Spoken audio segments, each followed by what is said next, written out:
This program is brought to you by thepodcastfactory.com. You're listening to the Pretend You're Fired Today podcast. And now, here's your host, Lisa Rangel. Welcome and hello. Welcome to the 16th episode of the Pretend You're Fired Today podcast. I am Lisa Rangel, host of the Pretend You're Fired Today podcast and founder of Chameleon Resumes. We are an executive resume writing and job search consultancy firm that helps executives and high potential leaders land their next position faster. Today's podcast show topic will cover how to stay in demand with your competitors. In my 13 years of recruiting and 5 years moderating LinkedIn's premium career group, where we have over 750,000 members, I'm just constantly surprised by how few people stay actively relevant in the eyes of their competition. They do their job, they do it every day, they do it well even, frankly, but they spend too much time at their desks, too much time with their head buried in their computer and answering emails and getting things done. And then they assume everyone around them knows that they're getting things done and know about the good work they do every day. But they don't. Do you feel this describes you? Is this you? Does this sound familiar? If so, then I'm so glad you've joined me on this podcast today. Actively taking steps to stay in demand in the eyes of your industry as well as your profession is an effective tactic to use that continually puts yourself out there without declaring that you're looking for a job. This tool can play an instrumental part in career advances for that rising professional or the established executive. They're useful to both. Job seekers can fail how to recognize how this process works and the importance of doing this and staying competitive proactively. So I want to clear this up for you today, and I want to show you what you can do to stay in demand with your competitors before you need to capitalize on that demand.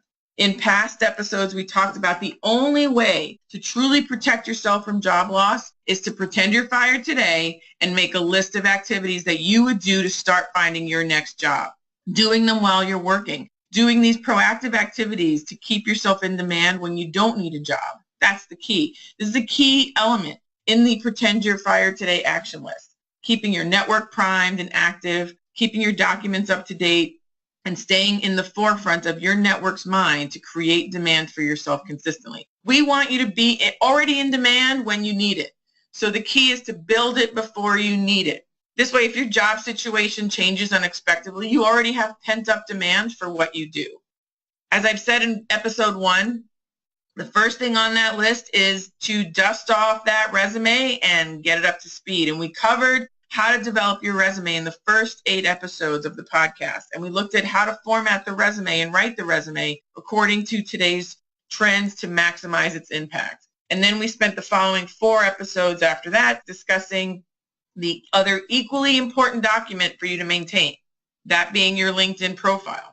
And in the last 3 episodes, we covered the 5 most common career mistakes I see people make, how to work with recruiters, and how to set up informational interviews, or others call them exploratory interviews. And today, we're continuing these career maintenance strategies by learning how to stay in demand with your competitors before you need it. So here goes. You want to look for vendor associations that support your industry, that support your profession even, and join and participate in these events.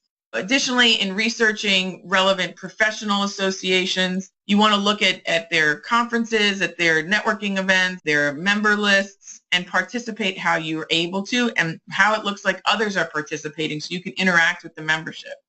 You also want to make a list of nonprofit organizations that your industry or profession typically support. Choosing the right volunteer work for these organizations can help you meet others in your field while doing fulfilling work at the same time. I know most people have a desire to do good and give back. This enables you to do a multitasking effect of enlarging your network while doing good. So this is a good thing to consider.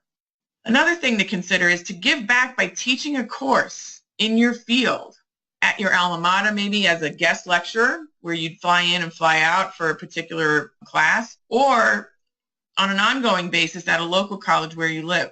Not only are you networking with college classmates if you're going back to an alma mater, but you're networking with other professionals in either scenario. And you're often learning cutting edge research that you need to teach and then apply to a business setting. And this is pertinent to your field, whether it's your industry or your profession, because it will keep you in the forefront of your industry or profession. By being viewed as someone strong enough in your field to teach others in a higher educational setting is a serious feather in your cap of credibility. Next, you want to cultivate leads from industry conference, conventions, trade show literature. Ideally, if you can attend the conference live, that's always best, as you will network, start, and nurture relationships with people that can help your job search. You can help them with their job search. Ultimately, this is how you advance your career, by helping others and planting those seeds. However, practically speaking, you're not going to be able to attend every trade show, convention, conference in your profession and in your industry. So if you're unable to attend, review the website, the conference literature, look at the speaker list. Who do they work for? Review the sponsor list. Who's committing advertising dollars to these conference or convention? These companies, by the nature of funding speaker travel, sponsorships, they typically have a philosophy and a long strategic view to growth. And these could be leads. These could be areas to network where you reach out to the individuals at those organizations just solely on your own, sitting at your desk. It doesn't have to be always in person. Next, you can also look at the hashtags and the social media tags for those particular conferences, conventions, and trade shows. And you can follow them on social media. As people post interesting tidbits about what they're seeing live, you can reach out to them offline or in a direct messaging setting and ask them more about it. And again, make a connection offline without leaving your office.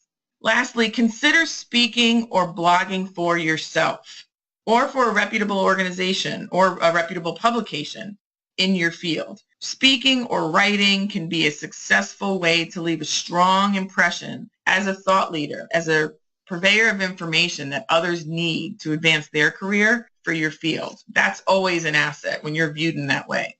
Applying these points will help you stay in the line of sight of your competitors. It will help you stay in demand when you don't need it.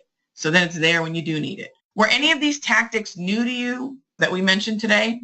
Were you surprised by how easy it could be to set up some of these activities and start generating demand in your field? If these were surprise or new, then I'm going to suggest you take our job landing quiz at joblandingquiz.com. Help you see what else you may not know or you're assuming is too hard to do. Learning these job landing knowledge gaps that you have now while you don't need to look for a job is really the key. Once you receive your score on the quiz, you will be given access to free training that will give you solutions to any of the knowledge gaps that you have. And this way you can fill those gaps. I'm so proud of you of taking these steps to making yourself marketable when you don't need it yet. I mean, it's just huge. You really got to give yourself a pat on the back. Kudos to you for learning this and doing it before you need it, because most people wait until that unexpected job change happens and they scramble to learn this information. And you're not doing that. Bravo. Like, seriously, give yourself a pat on the back. And if you're currently not working, listening to the podcast, don't worry.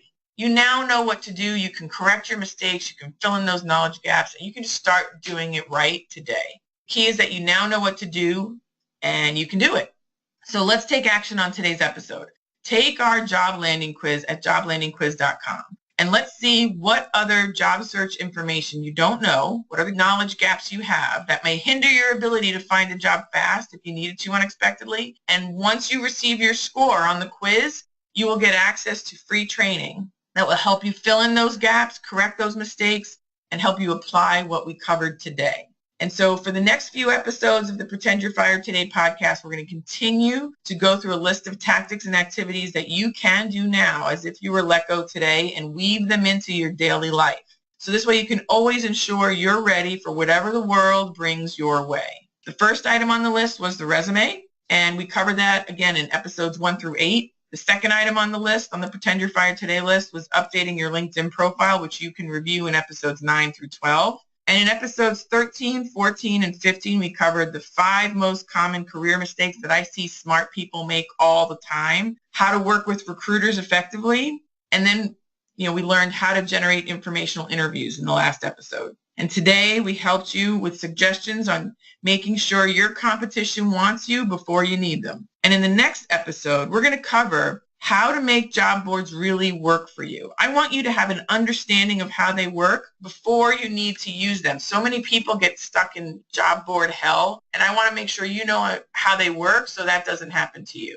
My friend saved me with her priceless advice of pretend you're fired today, and I'm paying it forward with you. And I ask you to share this podcast, pay this sentiment forward as well, and share this with as many executives and rising professionals who you feel would benefit from this build a demand before you need it advice. So to educate yourself on the aspects of the Pretend You're Fired Today activity list, go take our quiz at joblandingquiz.com. You can even share that with your network. And in addition to the activities to stay competitive before you need it, see what else you may not know how to do and fill in that knowledge gap with the free training that's coupled with the quiz. In the next episode, again, like I mentioned, we're going to discuss how to make the job boards work for you, because I want you to understand how they work before you need them. So many people don't understand how job boards work, and they don't know how to use them properly, so they get really frustrated when they're not working for them. So I'm going to make sure you have what you need before you need it, as usual.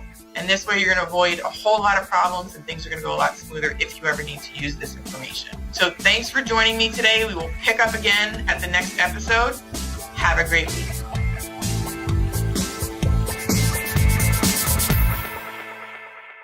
This is thepodcastfactory.com.